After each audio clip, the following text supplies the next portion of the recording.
Good afternoon or good evening, depending on where you may be listening to the radio show from. This is Michael Cross with another episode of Unlock the Door Radio on UCY TV. And tonight we have a very special and distinguished guest. His name is none other than Paul Craig Roberts. He is an economist and the former Assistant Secretary of the Treasury under President Ronald Reagan. He has a lot of other credits to his name. For instance, the assistant editor of the Wall Street Journal. And tonight he is going to discuss basically where the United States is going in reference to, well, I'm just going to ask the question. Is America evolving into a police state? And, well, I'm just going to turn things over to Mr. Roberts. Hello there. Hello. How are you, Mike? Well, I'm pretty good. Ironically, I think it's warmer here in Scandinavia than it is in the United States right now. Anyway, it seems that at least in the alternative media, I keep running across these stories. A family will have problems with their teenage son. I mean, not huge problems, but problems that they may call the police and feel like, okay, we need a little extra hand here in dealing with someone. And then it accelerates, and all of a sudden, the police shoot the kid in front of the parents. And I mean, if you Google terms like police brutality now, it seems like there's hundreds of thousands of videos out there, not all of the same thing. What's happened to the United States since, well, when you were part of the government back in the 1980s? Well, I didn't have anything to do with the police, just the economy. In a book that I think was first published in 2000, maybe before that, it was called How the Law is Lost, but I think the publisher's title was A Tyranny of Good Intentions. And it shows that the law was being systematically dismantled. And by the law, I mean those provisions that make law a shield of people instead of a weapon in the hands of the government.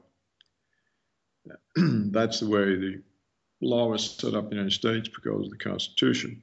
Well, those provisions that make law a shield of people instead of a weapon were being dismantled over time because various interest groups wanted to chase after their specific devil.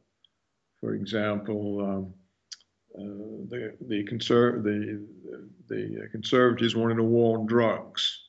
And so they wanted to get rid of law that made it harder to get drug convictions. They wanted to get rid of protective features that are designed to protect the innocent so they could get convictions easier. We had the same thing with the war on crime, the attack on the mafia, the RICO law. We had the same thing with child abuse laws, wanting to crack down on child abuse. So what would happen is that people with those individual causes would prevail in dismantling the protective mechanisms of the law that tried to ensure that only the real guilty were convicted. And we also had the rise of what is called plea bargaining, where you don't really ever have a trial. You simply enter a plea in order to avoid a trial. And we now have a situation in the United States where 96% of all felony charges are resolved with a plea bargain.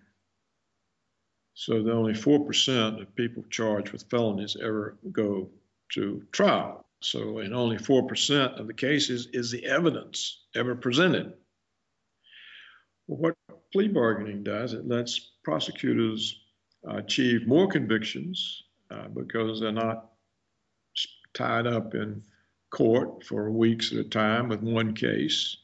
It lets judges keep their dockets clear.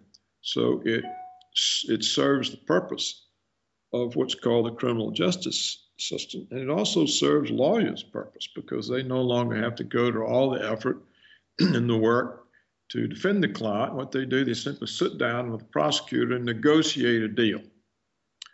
So they'll tell their client, look, they said you robbed in this house and assaulted these people, and they've got 10 charges, and you say you didn't do it, and it's mistaken identity, but if we fight them, they'll come up with 10 more charges, and there'll be 20 charges. And the jury is not going to dismiss all of them. And if you resist them, they'll give you a much stiffer sentence than if you simply let me negotiate something that gives them a conviction. It'll make your risk of a long sentence less. So let's say that you did some pilfering, and that way you'll get a short sentence, and you won't stand the risk of losing big time.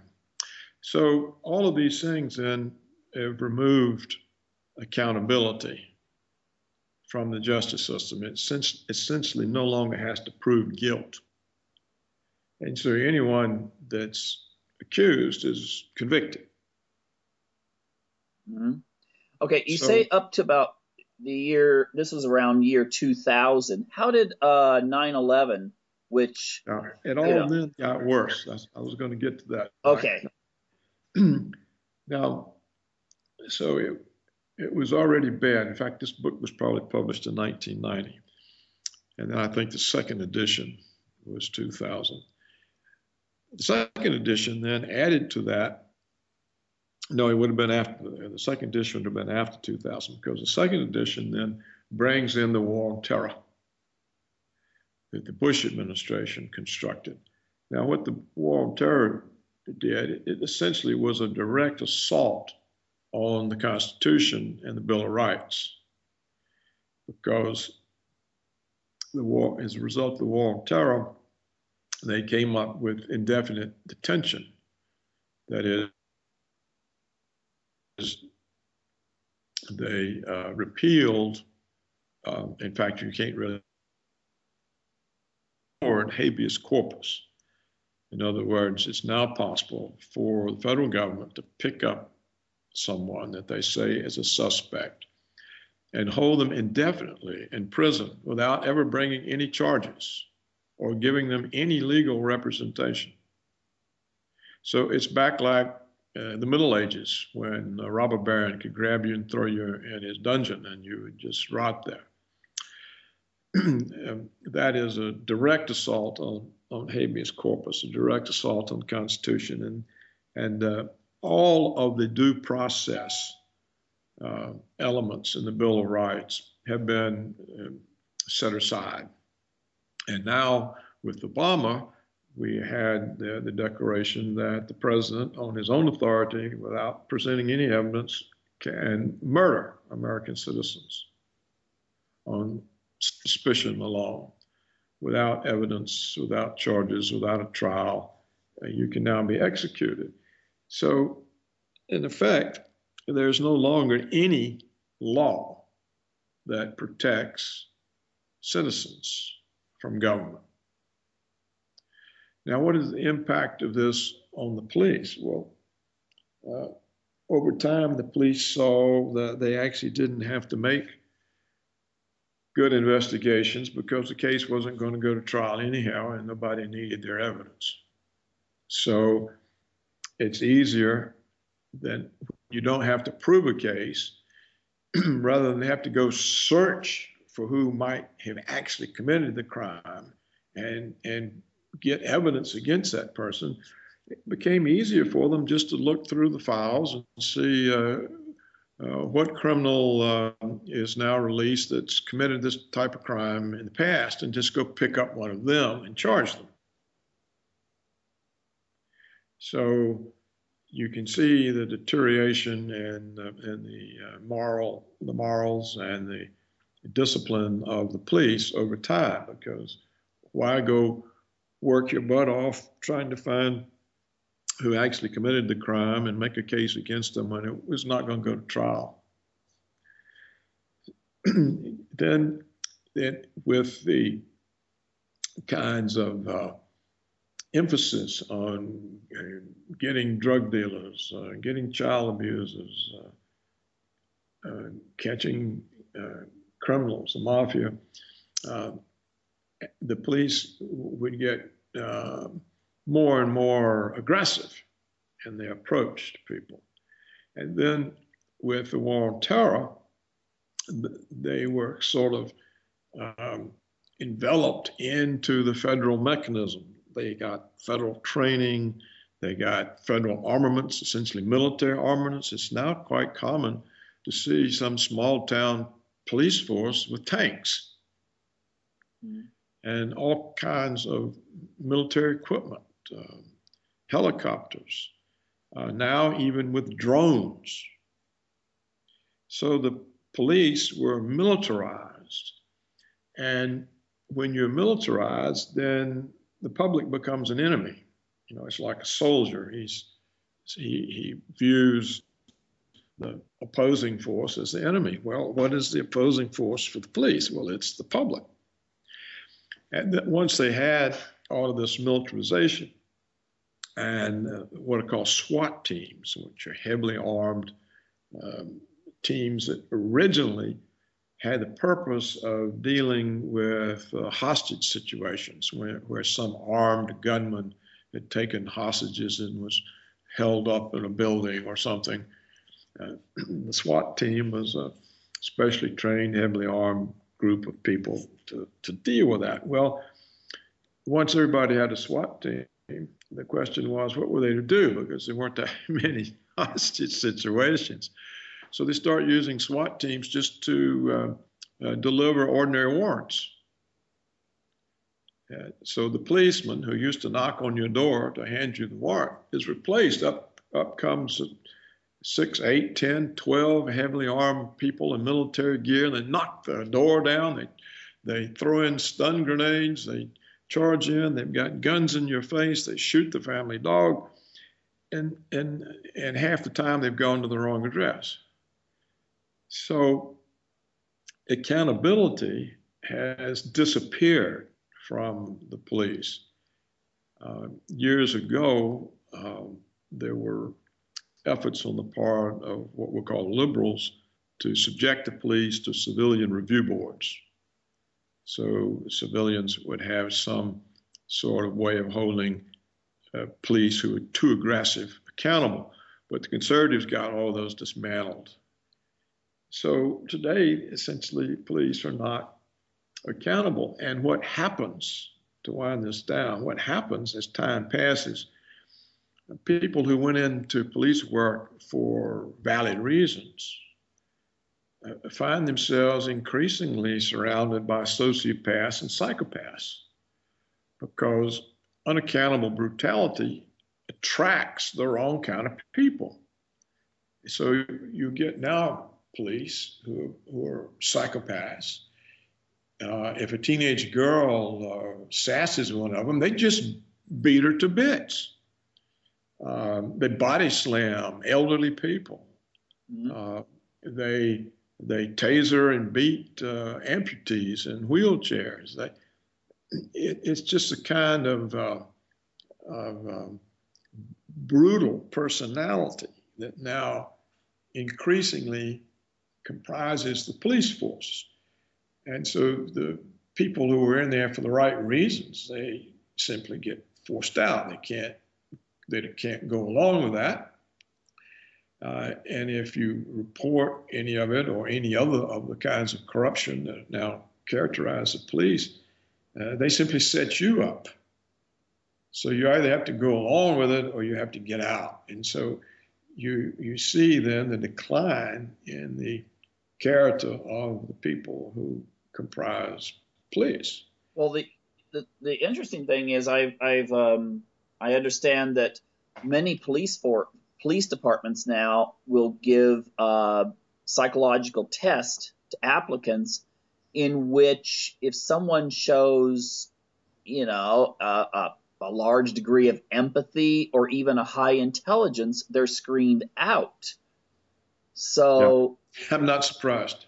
yeah, so you wind up. I mean, it's my contention that a psychopath that has high intelligence winds up on Wall Street or in the Congress, but one with a lower intelligence may be attracted to this idea of being able to be in charge. You have the badge that makes you a king of sorts. Yeah, well, there's no doubt about it. So, if people who call the police are making a fundamental mistake, particularly if it's for a family situation. And it shows that they're just not clued in. They don't have any concept. They might as well, call in a king cobra or something. It doesn't, you should never call the police.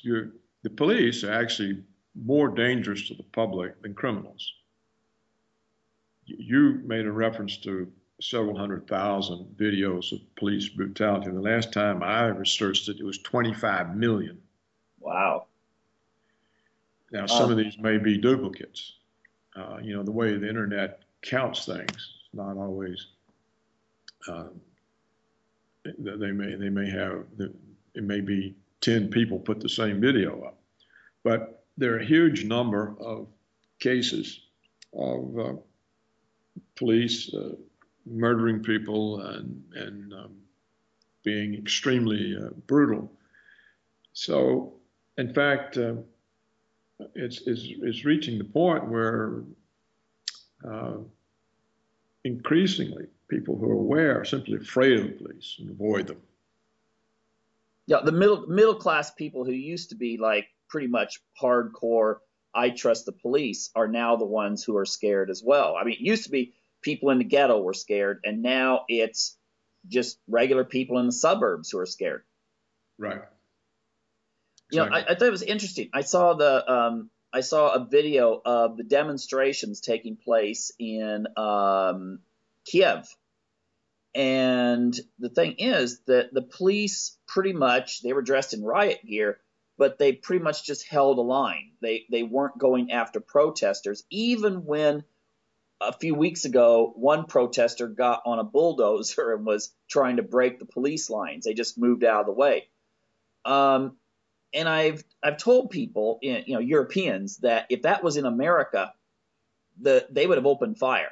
I mean, there would not have been any kind of giving way. I mean, like with Occupy Wall Street, I mean, there was tremendous police brutality there for protesters. Yes, that's right. And it's getting worse, and and nothing is done about it. So it just encourages it. So I think we kind of covered that about as good as we can. Mm-hmm. The police here are militarized. They're equipped with military gear. They have a very a negative attitude toward the public, and they're actually trained to shoot first and ask questions later. Okay, if that's the case, are they preparing? Do you think that they are preparing for an economic collapse where there will be a social disruption? I have no idea, but I think whether it was done for that purpose or not, it can serve that purpose if that event happens.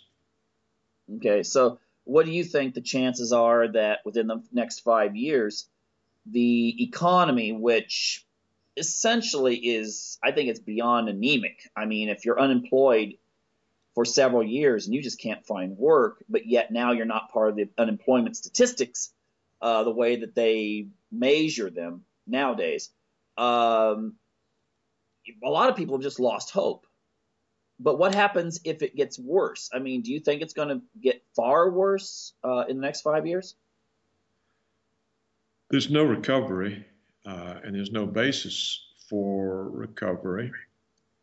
And the policies they are following would worsen the chances for recovery. For example, in last November, they cut the food stamps, and now they're trying to cut them again.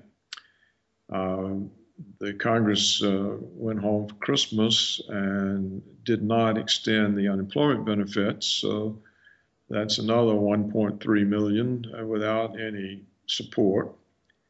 So, and of course, the Federal Reserve's money printing scheme, quantitative easing, is directed at 5 or 6 banks, and it's produced a massive stock and bond market bubble, which could easily bust at any time.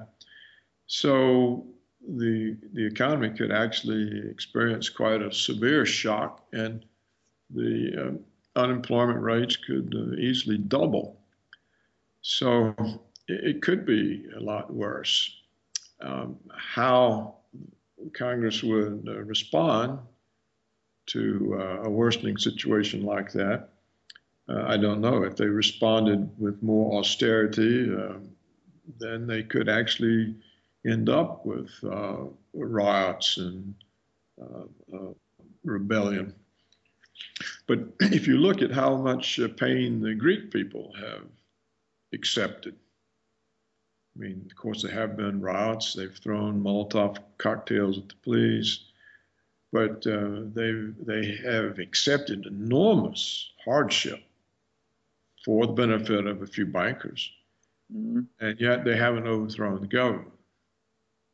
Which, yeah, I mean, I don't know if too many Americans are aware of this, but it's not uncommon now for young Greeks with children to leave their children in an orphanage and just leave. I mean, it's that bad there. Right, but you see, they're doing those things rather than going armed to the streets to kill the police and overthrow the government.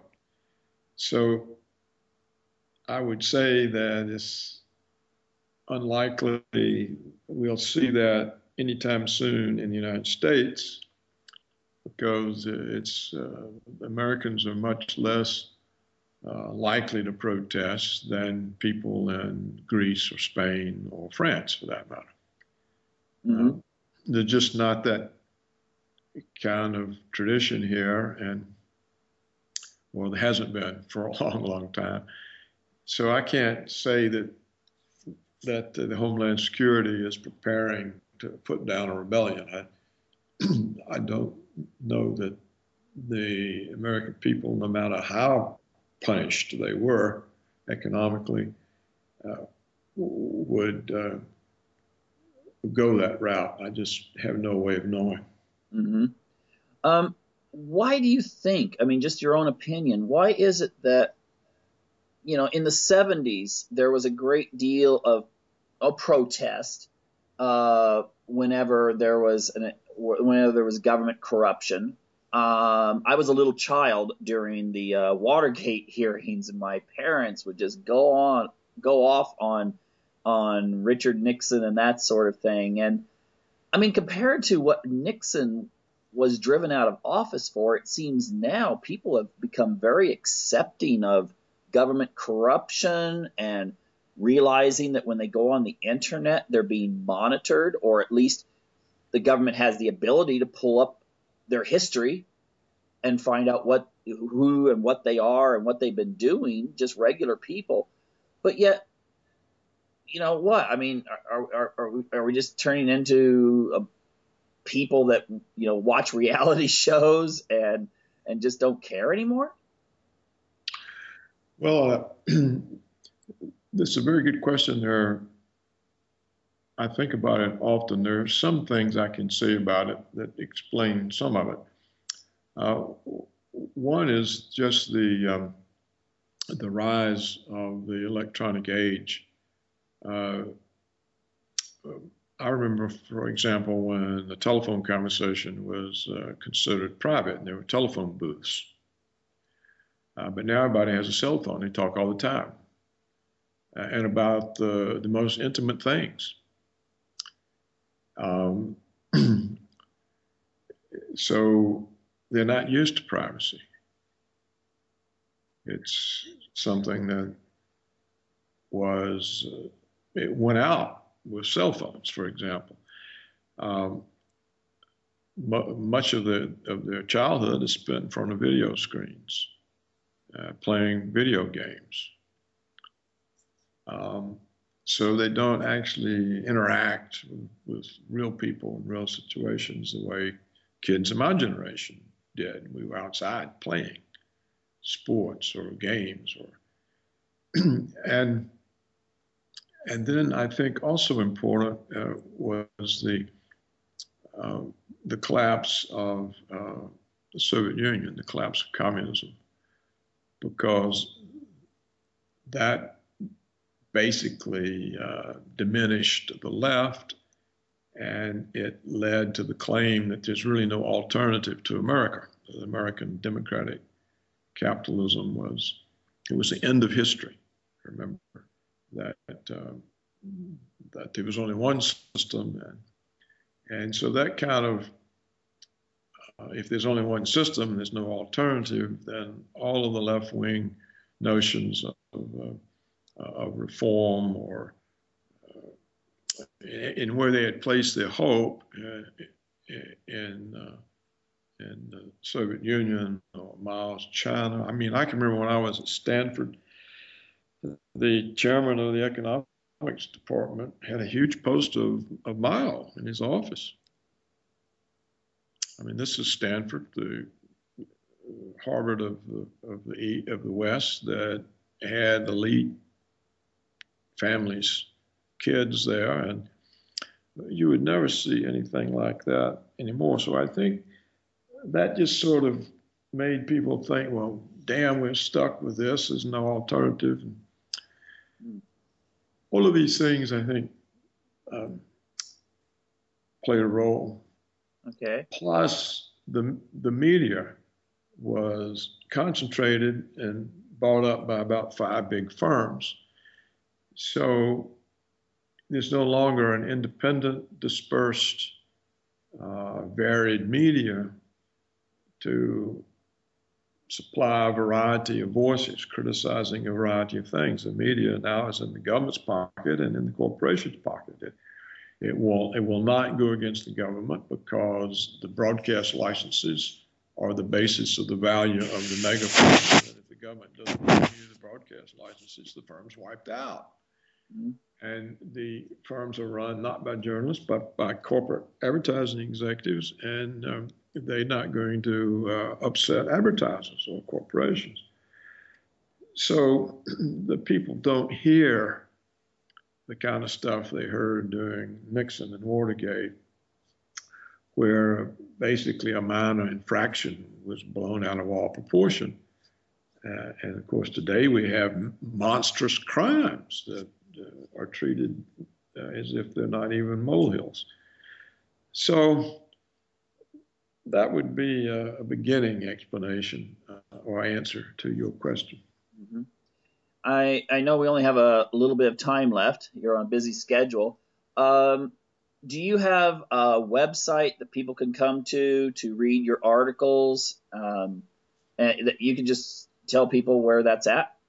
Yes, it's just paulcraigroberts.org.